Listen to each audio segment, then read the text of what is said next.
Good afternoon and welcome to the Joy Show.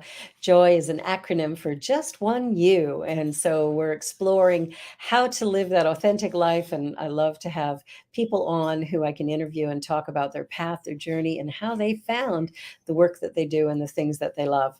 Let us begin with the land acknowledgement. We work, live, and play on the historical and traditional territory of many Indigenous nations, including the Anishinaabe and Wendat peoples, and more recently, the Mississaugas of the Credit and Haudenosaunee nations. As we gather from many places on Turtle Island, we as settlers are grateful for the opportunity to meet here, and we thank all the generations of people who have taken care of this land for thousands of years. We also recognize the contribution of Métis, Inuit, and other Indigenous peoples. And though I am not a person of African descent, I'm committed to continually acting in support of and in solidarity with Black communities, seeking freedom and reparative justice in light of the history and ongoing legacy of slavery that continues to impact Black communities in Canada and the US.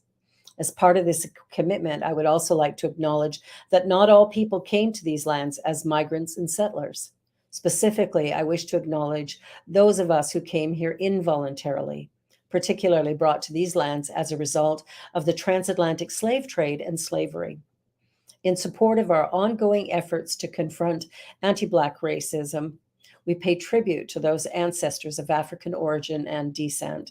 We also acknowledge the contributions both in shaping and strengthening our community and our countries. And by making this acknowledgement, we strive to be allies and take an active part in reconciliation. We recognize our oneness, we realize our history, and we choose to create a new reality. We are one. Well, today I have a remarkable woman as my guest. Her name is Cheryl Driskell and goes by C as an abbreviation. Cheryl is a Sufi elder and she goes by Pir Noor.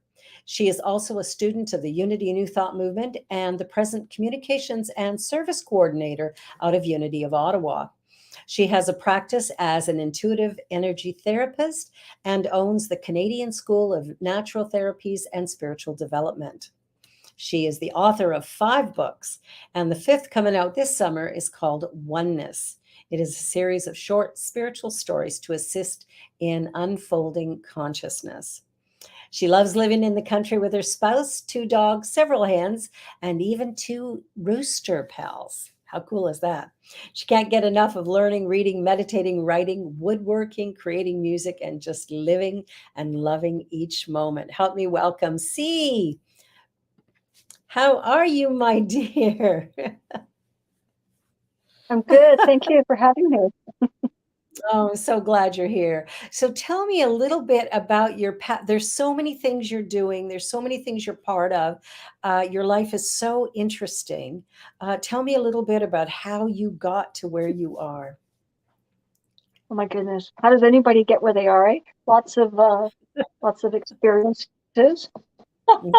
lots of It's trial and true. error, and Yes, a lot of learning to self-love, and it makes it much mm, easier to travel that path. it does. Yeah, so I'm out of Hamilton, Ontario, and Mhm. I was born and raised there. And I ended up going to university in Ottawa, and I stayed in Ottawa for 26 years. Then I moved across the water to Quebec, and I've been there ever since. So I've been here for about 14, 15 years, which I Wow. love being out in the boonies, except for the satellite and the Wi-Fi. Everything's perfect out here because it goes up and down. So if you see me flicker, that's why. Well, thanks for letting us know that. I'm really glad you're here. So this is beautiful. Thank you. Hi, So Mary Ellen. Sufism. Sufism, how did you get I've always found Well, that's that fun. interesting, yeah. Yeah. So I've always been on the path of seeking, right? So a lot of us are. Ever since I was a kid, my mom said, you always ask questions. What's this? Why this? Who's that? Blah, blah, blah, blah. And that's what the Sufis do. They ask a lot of questions. Yeah, And they said, well, okay, so how are we going to take this trip? And they take this journey through the heart. I mean, literally, it's really an amazing experience. You go into the light of the heart first, and then you settle into that light, and then you find your way through the heart, literally the valves and the chambers of the heart, because every chamber represents a different layer of consciousness. So it is Wow. quite a journey, but I found it by working at the Bank of Montreal. So when I was in Well, that makes university, I worked perfect sense. of course. I mean, why not? Where you're going to find something so progressive and loving. So I ended up. So I worked in Toronto. You know that big building, the big BMO building. It's Yeah. called First Canadian Place. So I started up Yes. there, and downtown with the chandeliers and the marble floors and everything like that. And it was fun to watch all the really interesting, famous people walking in and stuff. But I eventually moved to Ottawa, and I worked at Place Bell Canada. And there was this guy working there. His name was Michael. And he and I were like in flow, constant flow, right? We just bantered back and forth. We're tellers.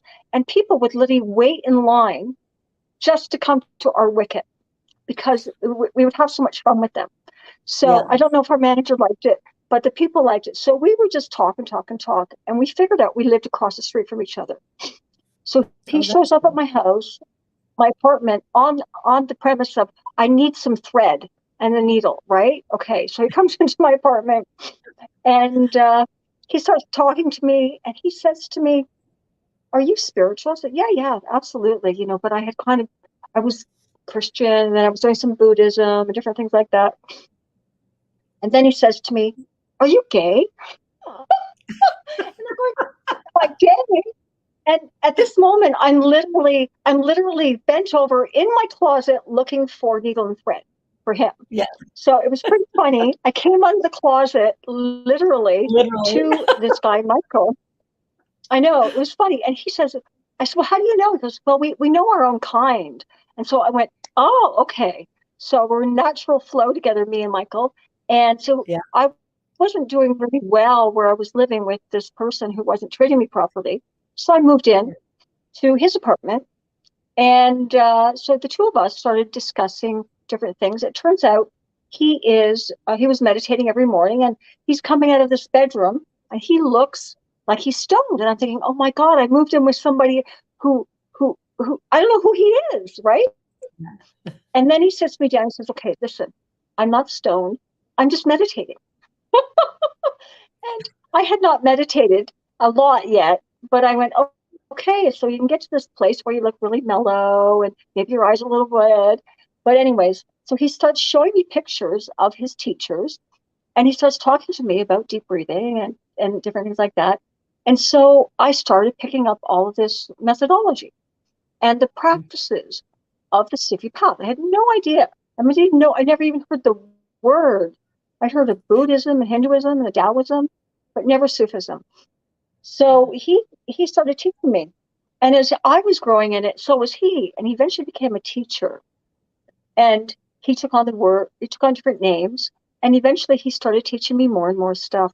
So the path of the Sufi is such that you learn from a teacher and then you go away and you do your practice. And if you Yeah. want to, you can go back to the teacher at different times. And then you go away again and you do your practice. So you do this. I did this for 9 years with him. And then I ended up studying with other teachers. But the one thing that's really fascinating is that, the Sufi path is really about using the heart and living in absolute love. And part of that is understanding everything you can, causing no harm and just loving everything. And so he sent me back to do what I felt I needed to do, which was go back to the United Church of Canada, because I was raised that way. So Hmm. while I'm studying Sufism, it's a practice, right? It's not a Yeah. religion, even though some people think it is. So Yeah. they do, but it's not. And I ended up going back to United Church in Ottawa. I spent a few years there, and I got confirmed because I'd already been baptized. Yeah. And so I was adding this Christian thing to me, but I was also studying. I was studying the mystical Christians, the Mhm. Yeah. Eckharts and and Judith Judith of Norwich and different teachers like that who Yeah. really saw the world actually the way the Sufis saw the world, right? And so I was combining, I was gathering all this knowledge, all this information, but every day, of course, was the key. The key was go into meditate and then sit in contemplation. And when you're in contemplation, you have access to your greater wisdom, which is in pure alliance with, through the heart, the one, the oneness. In Sufism, we would call it Allah, and in Christianity, we call it God, or in New Thought, we just call it the one or oneness or infinite source or divine mind. But they all just meshed for me, and I've been at it for 36 years now. There you go. Wow, that's so cool. Well, and my whole path is about the path of love.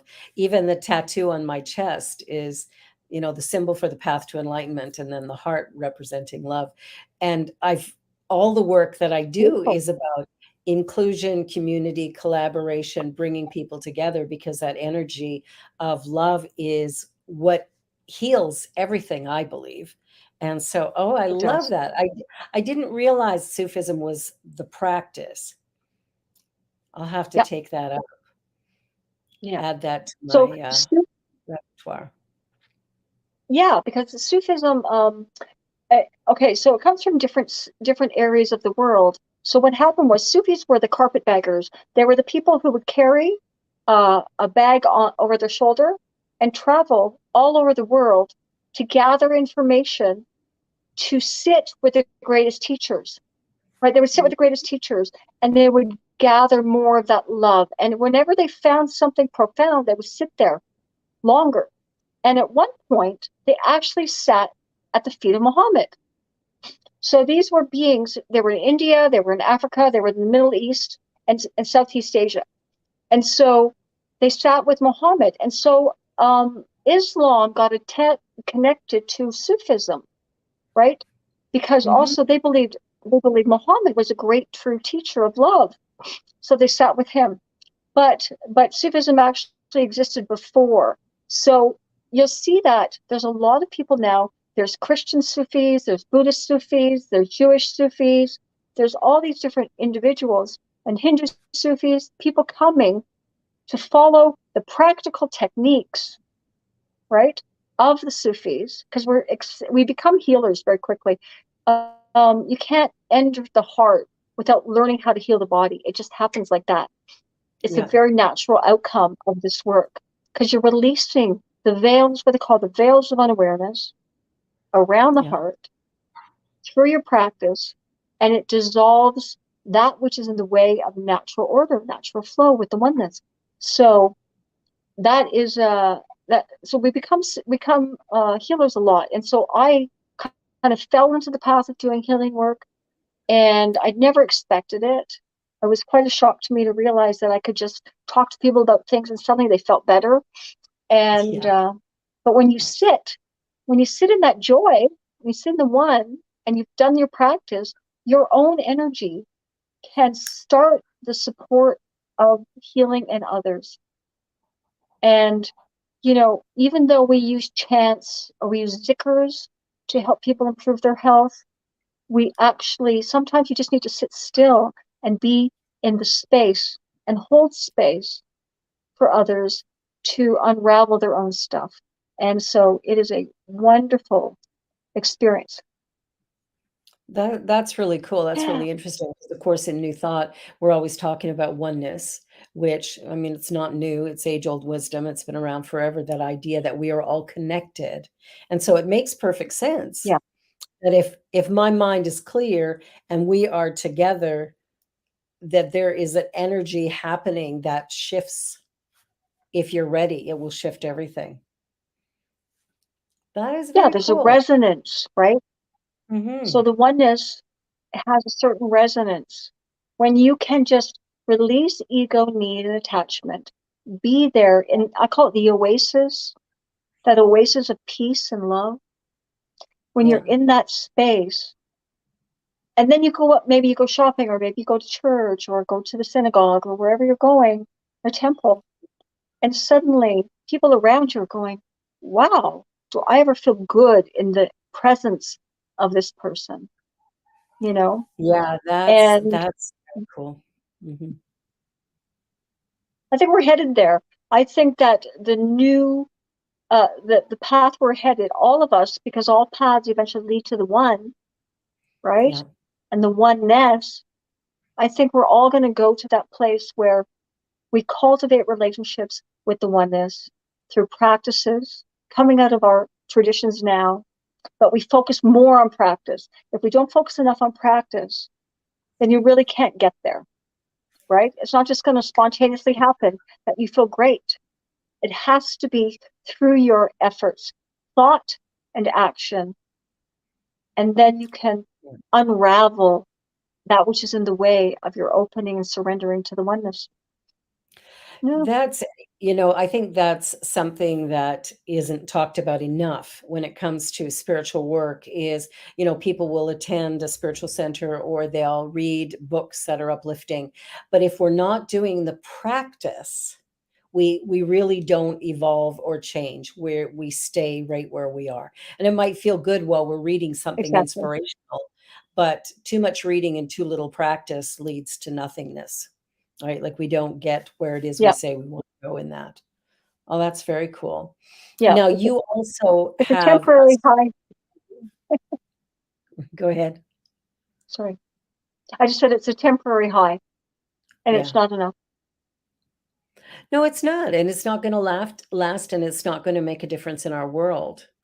And our world is, I Yeah, think, calling for those of us who can be in that heart space, that loving space, to be there as pretty much as solid as possible in order to begin to shift the collective energy.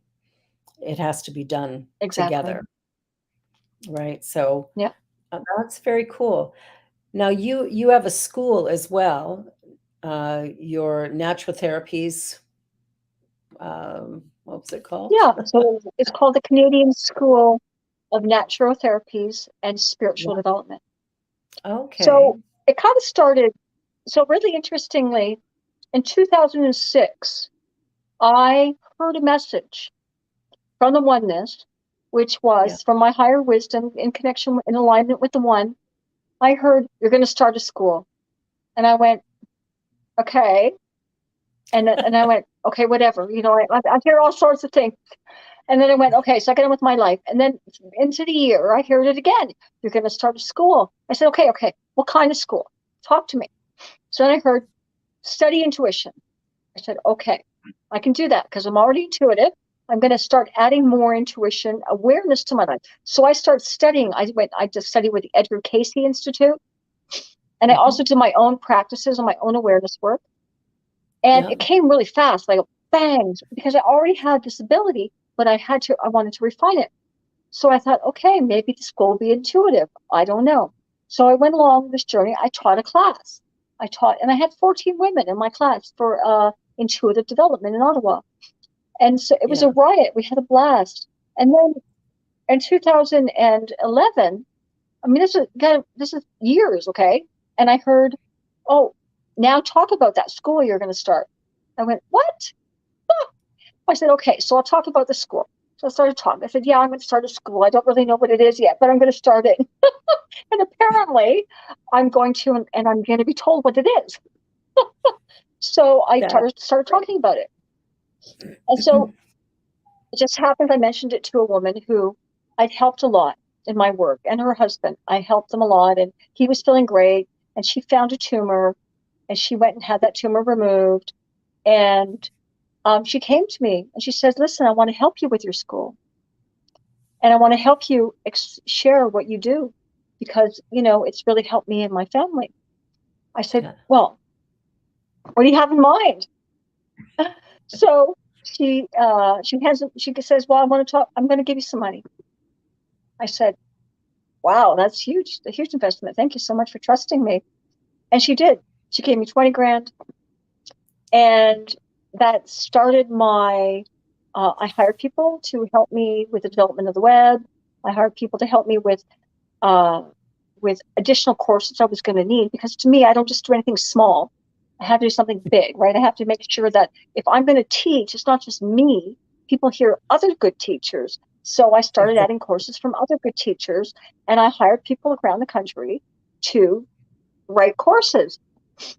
And before you Yeah. know it, it started going towards naturotherapies. I'm going, well, I kind of what I do is naturotherapy. It's energy, right? I work with energy.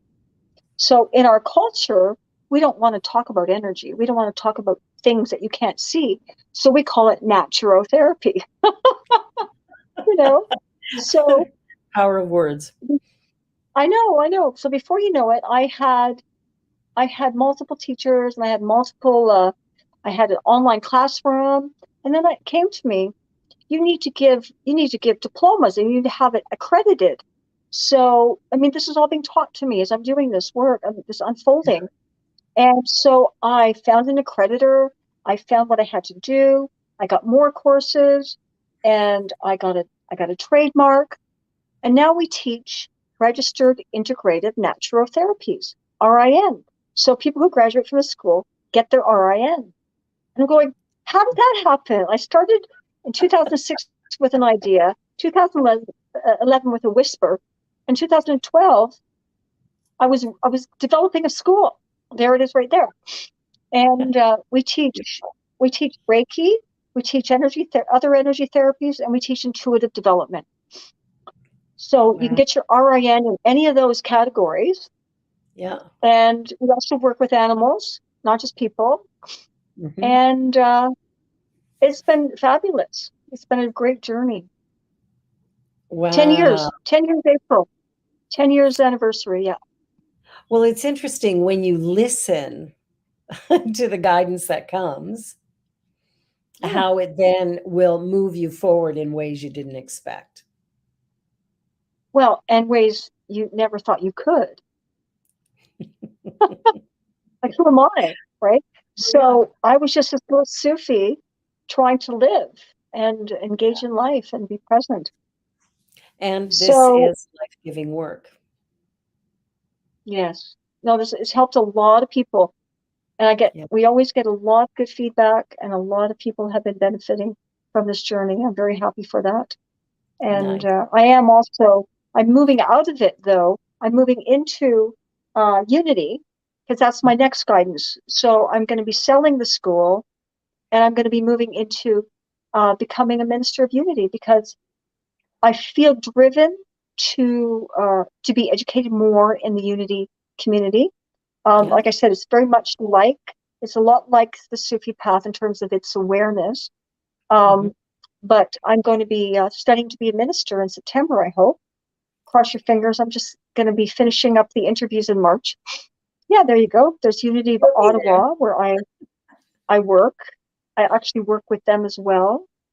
I Yeah. manage the services on Sundays.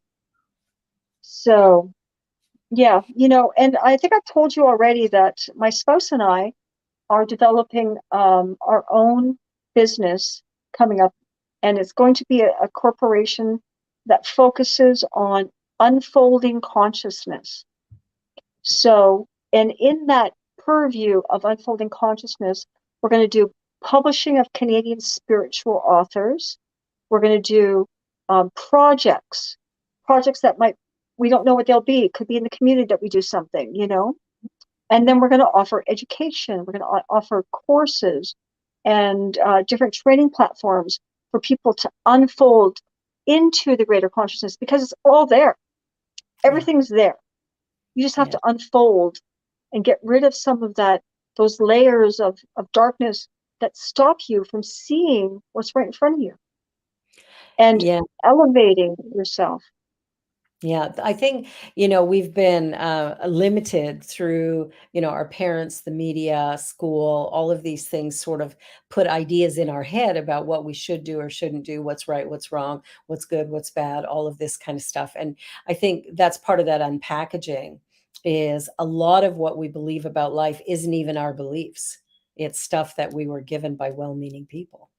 So Yeah, unpacking that and beginning to move that out of the way can really accelerate our movement forward as we change our consciousness. yeah. And you know what? And it struck me today that I need to mention this because it's a big issue for me is suicide.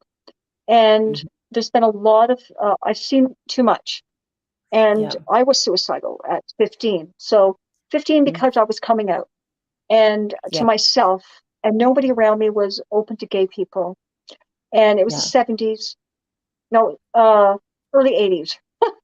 Yeah. So, and I thought, and I did that. And then I started, okay, I don't really want to do this. I just want better. I just want better. I want to up level. Okay. I'm not happy here, but I don't want to really take out my life. I just want to up level my life. So I Yeah. said, that's my goal. I don't want to stay stuck. And that's what I'm going to focus on. So even at 15, I knew that that would be the priority. So I started meditating and I started writing out all my thoughts and feelings. And I realized that this was helpful, you know, Yeah. and meditation, it can help slow down the rate of diseases. It can help you dissolve diseases. It can help increase your ability to communicate with others. It can help you feel better about yourself. Just Yeah. dissolve the need to die when you really want to live, but you just want better. And that's why these paths, the New Thought, the Sufism, the progressive Christians, and different communities, the focus is love, the focus is light, the focus is evolving through Yeah. unawareness.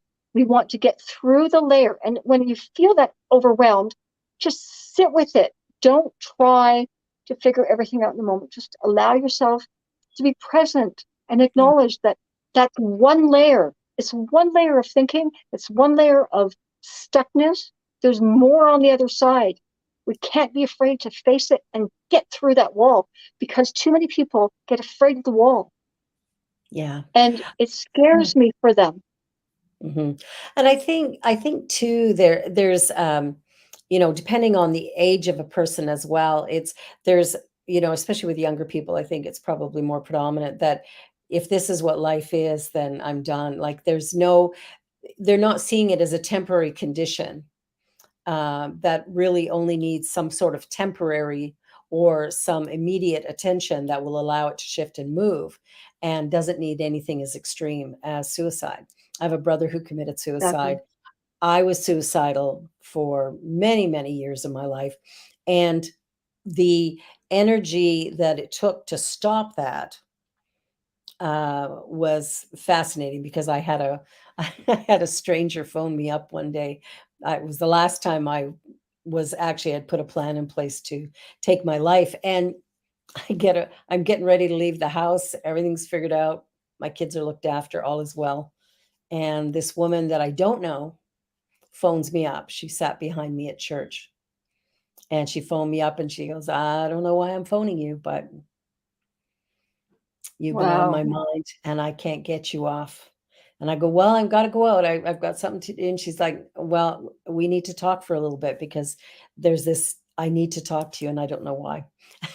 So that sort of really anchored my belief in this higher power and our oneness and the potential that life holds. And since then, I've had rough days since then occasionally, but never have I considered taking my life again. And it's like that whole idea of whatever's happening in the world or around me, I can manage it because it's all temporary and Yeah, it's always changing. We're going to take a short break absolutely. and we'll be right back. Lots more great conversation to have here with my beautiful guest, C. Driscoll. Pir Noor is her Sufi name. And so stick around. We'll be right back with lots more interesting spiritual stuff. New Thought Media Network is on the rise. We're looking to grow with you. Do you have technical media experience or perhaps a desire to learn? Are you willing to volunteer your precious time and attention? We share this message to benefit all. If you possess a computer with a camera and a microphone, we will share our knowledge with you. Behind the scenes or being the star, let us bless our one. contact us at info@ntmedia.org.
Welcome back to the Joy Show and my guest, C. Driscoll.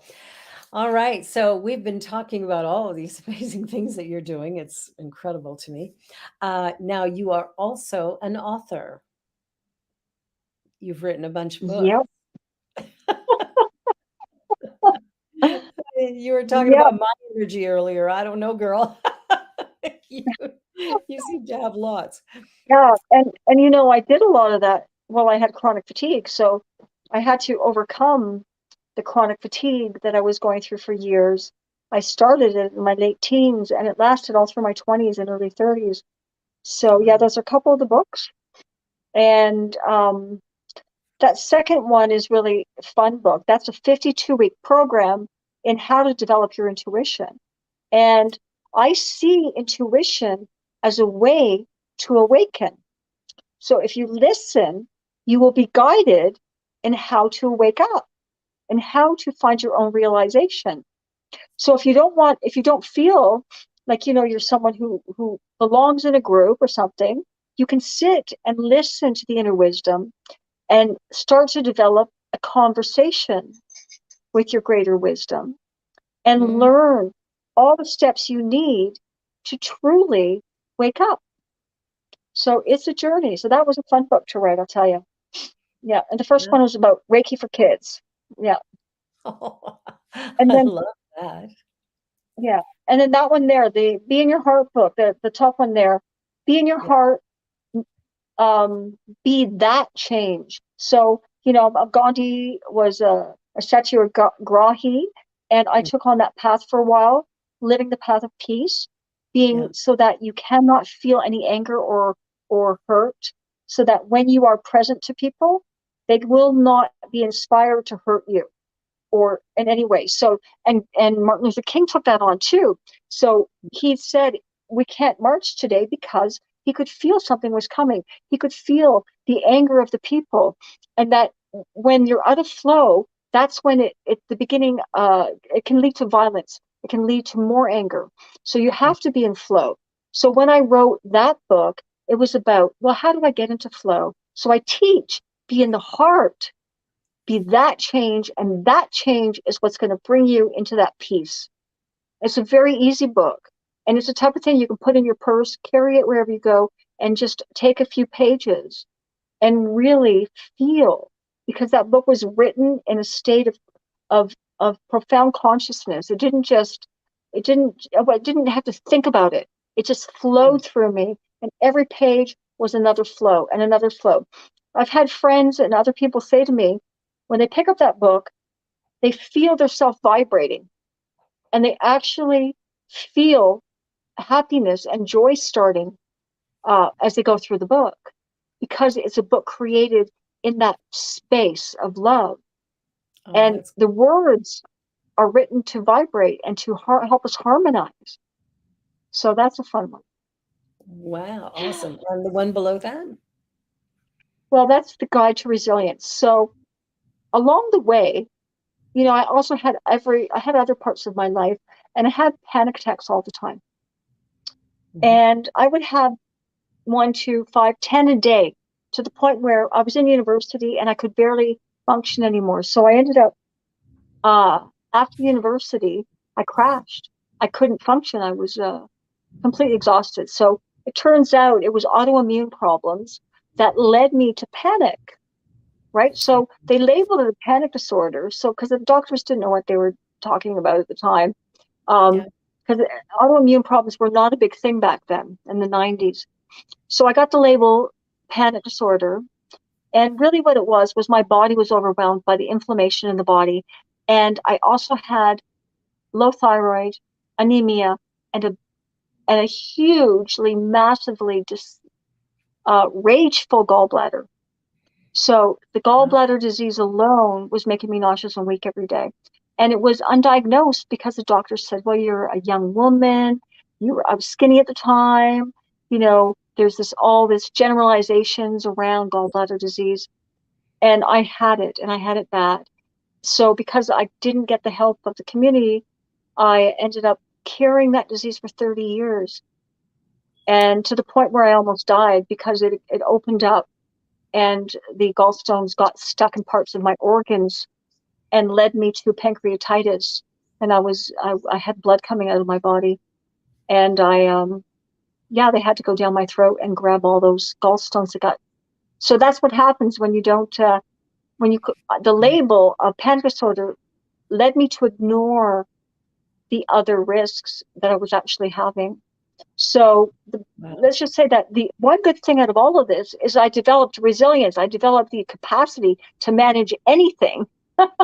And I was able to, I meditated more. I took better care of my health.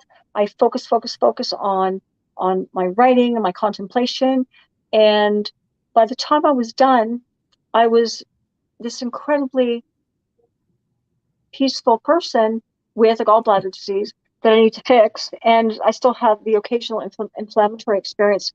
But I also, during that time, as a very highly motivated person, I founded the Anxiety Association of Ontario. And I managed that for 9 years. And we did a lot of good. We did a lot of good in the community. We actually sent volunteers to people's homes who were housebound with fear from their panic and different things. And we got them out of the house. And it was a wonderful experience. We even sent nutritionists in to help them change their way of living. And then partway into my experience with the ADAO, I helped found the Anxiety Association of Canada with 3 other organizations across the country. And we got that on the map. And now all the greatest teachers for anxiety are members of that organization in Canada. And so there's tons and tons of doctors and therapists and different things who are members. And they help write the information to dispense to people who need help. Yeah. So is there anything on the planet you haven't done? That might be an easier interview. You know what I haven't done? Yeah, you know what I haven't done? And this is the thing that gets to me a bit. Because of all the inflammation I went through and all the panic and stuff, I didn't get to travel. So I need to travel. So it's not like I haven't been in planes, and I've been across Canada, except for the East Coast yet. And but I've been down the States numerous times.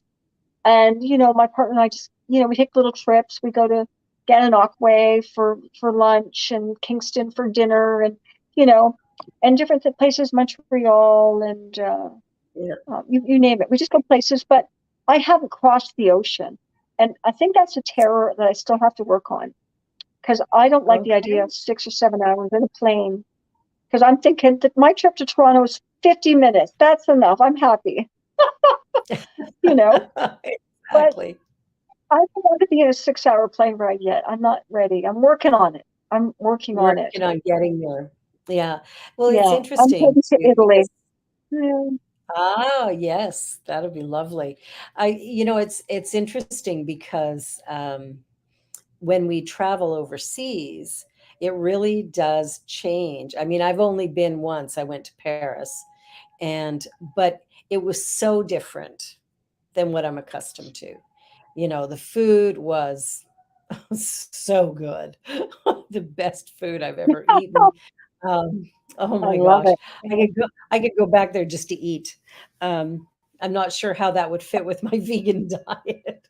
Lots of cheese and Yeah, butter um, but the food was croissant. sensational. And I think that experience of just roaming around Paris was a really fun one for me. Doing it with a girlfriend was great fun as well. It's like neither one of us spoke French.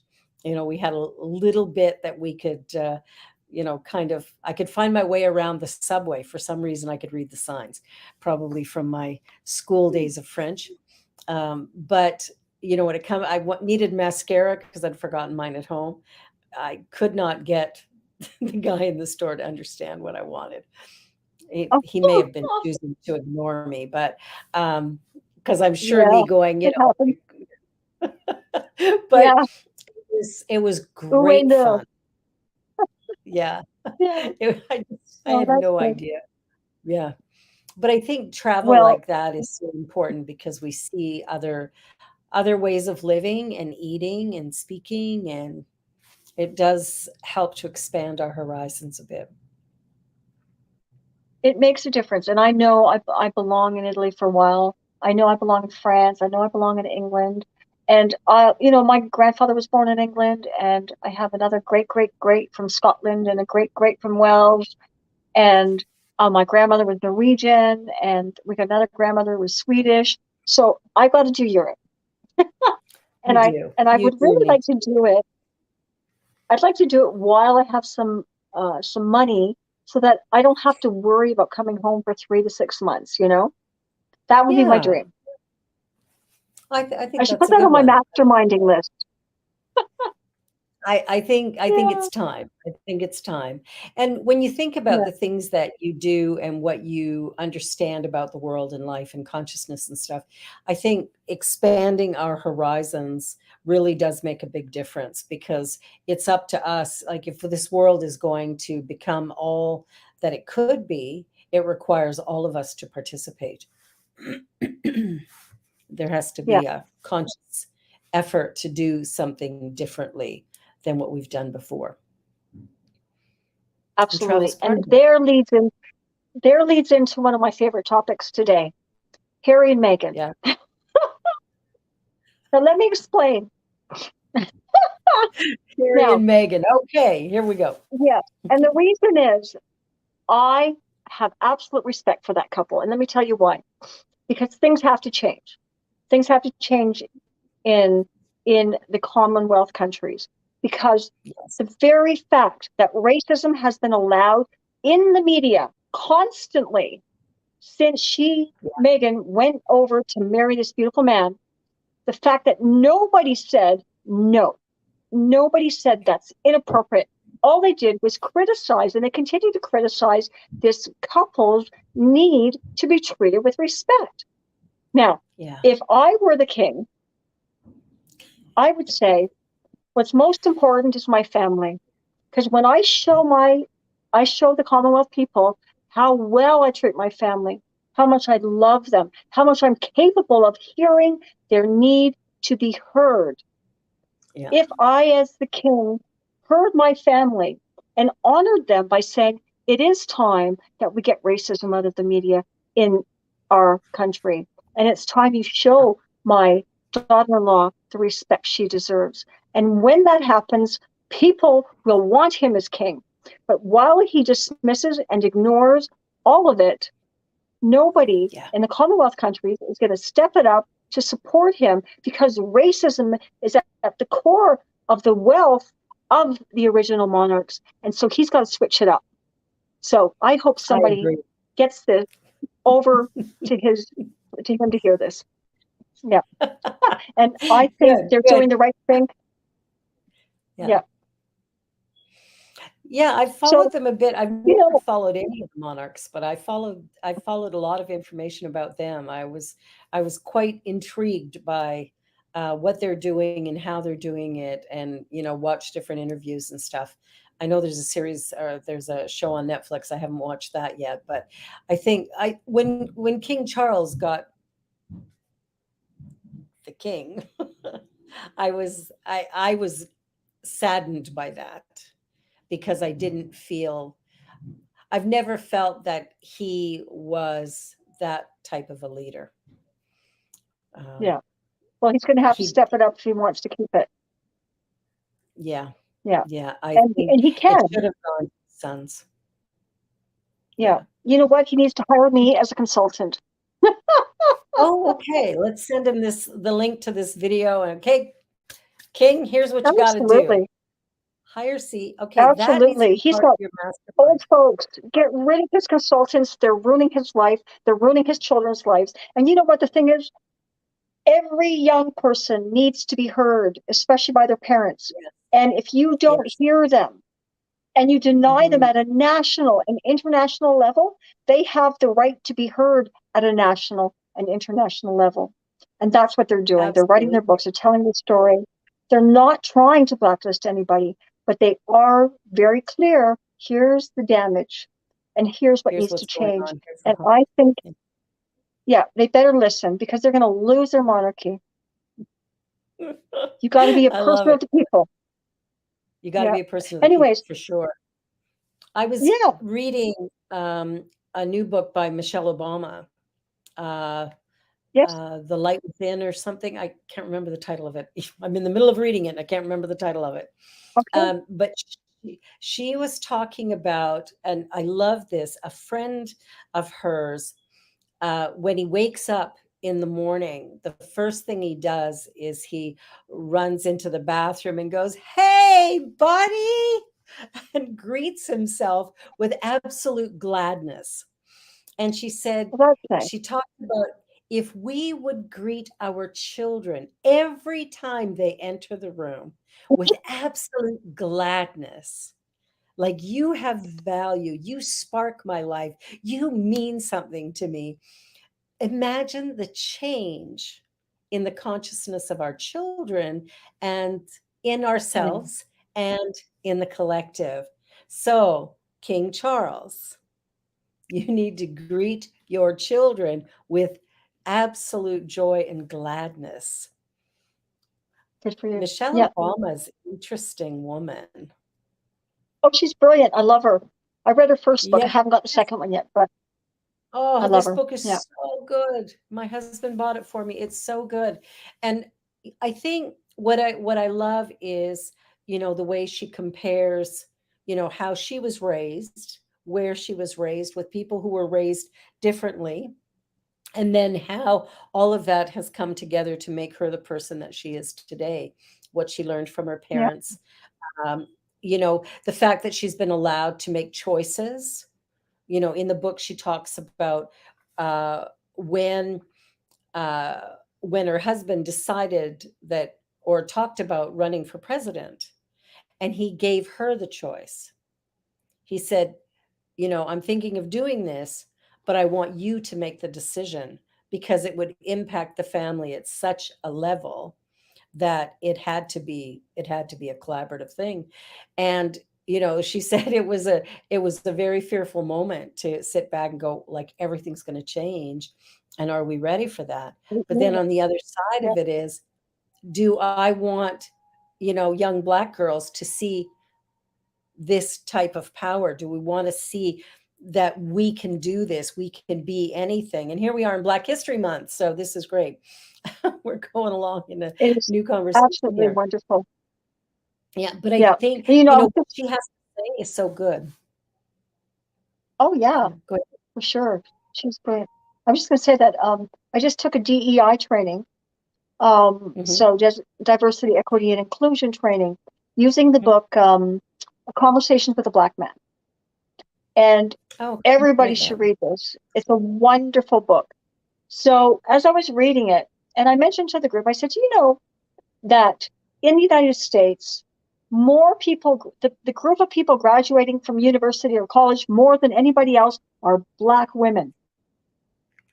I said, one day, the United States of America will be managed and led by Black women, guaranteed. And I said, I can't wait for that Yeah. to be even more profound. It's starting, it's been going for a while, but it's getting even more and more rich, more and more powerful. And we're seeing it Yeah. with the vice president, and we're going to see it with the future president. I think in the next decade, we could have a Black female leader who is president of the United States. I pray for this stuff. It's Oh, so yeah, I important. want one of those It's here about time. too. Yeah, here in Canada as well. It would be nice to see a Black woman leading one of the main parties and becoming actually prime Yeah. minister. I think But even to I have think a there's woman what's in a that? leadership role, even to have Oh, a having woman leading one of the parties. yeah. Yeah.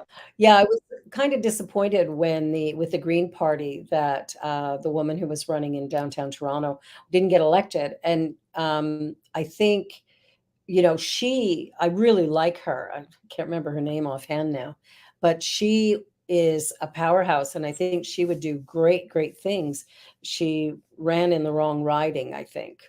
Um, so I don't know what the answer Yeah. is to that, the way politics works. But I think we have to open our doors. When I think about this whole idea of white supremacy, it's really it's the oddest thing to me because we're not even the majority of the people.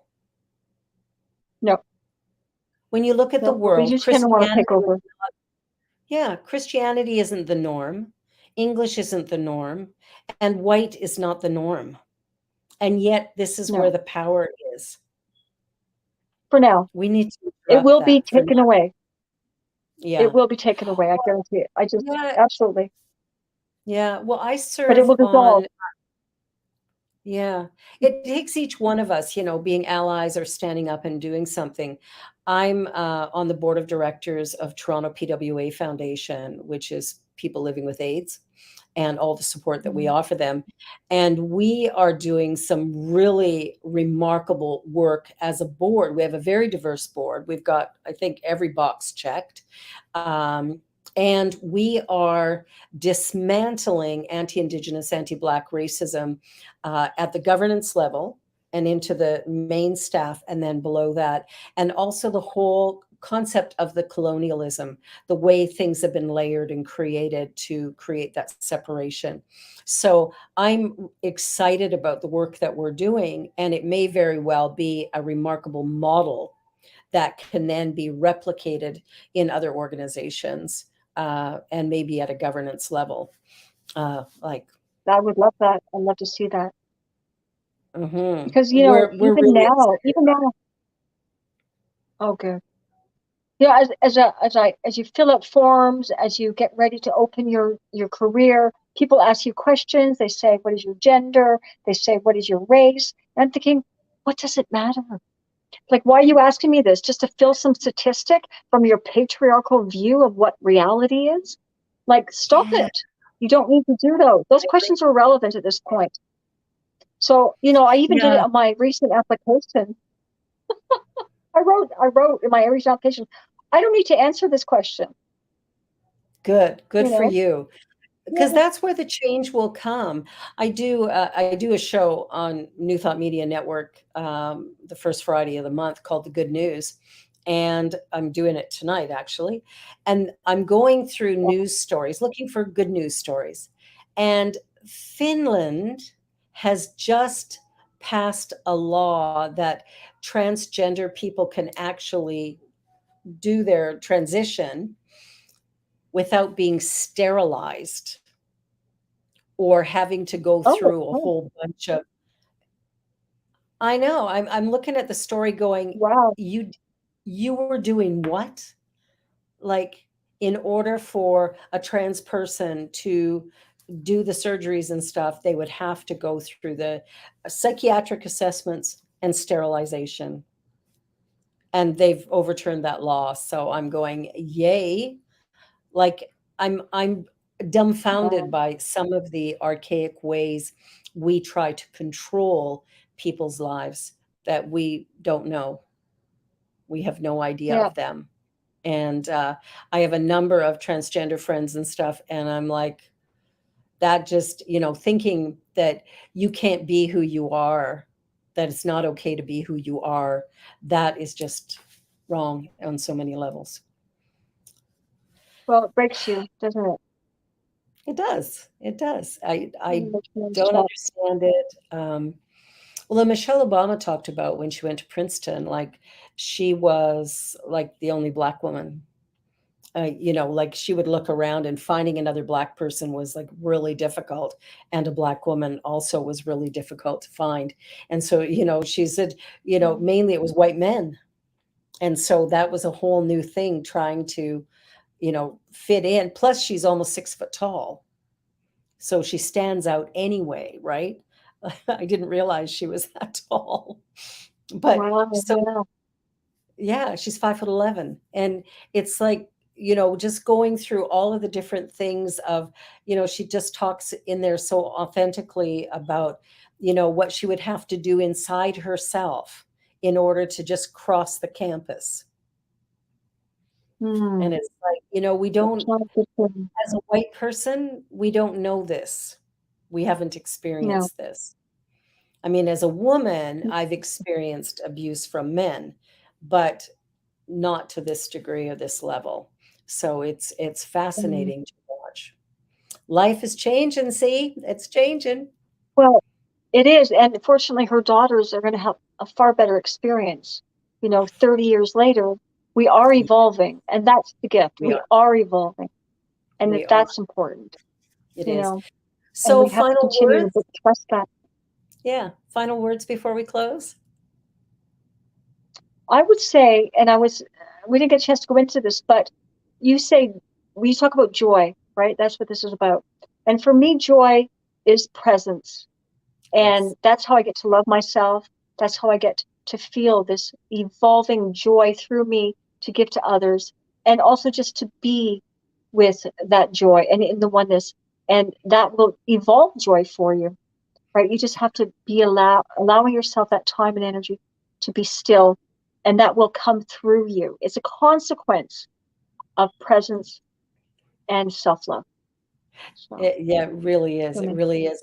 And yeah, this show is all about living your authentic truth. And that's what will be satisfying, fulfilling. That's what will create harmony and success in your life and in your world. That's what brings us to a place of joy that actually lasts. It's not about, oh, I bought a new car, now I'm happy. It isn't about that. It's about feeling good in your own skin, allowing yourself to Yeah. shine even on the darkest days, because we all have them, knowing that those two are temporary and it doesn't impinge on the essence of you that already is and always has been perfect, whole, and complete. And so we move into life with a greater sense of joy as we fall in love with who we are, as we are, which is so important. Thank you Absolutely. so much Thank for you. being with me today. You Pleasure. are like remarkable. And to put it simply. And for I'm everybody happy. watching, C will be my co-host on next Wednesday's Spirit Cafe. So do come and check out that show. It's going to be a lot of fun. She's going to interview me. Huh. It's going to be great. I can't wait. It'll be Woohoo! awesome. Thank you so much. C, have a wonderful, wonderful week. I love you. Bye, everybody. Thank You you for too. watching. And be sure to like, Thank you. share, subscribe, and hey, give us a comment. Positive ones are always appreciated. Bye for now. Bye-bye. On behalf of everyone at New Thought Media Network, thank you for being a member of our virtual family. Your financial contributions help share the New Thought message with people from around the world.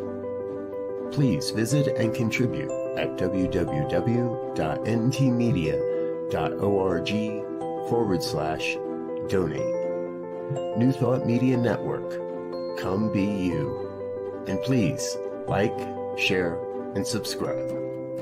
Until next time, peace and blessings.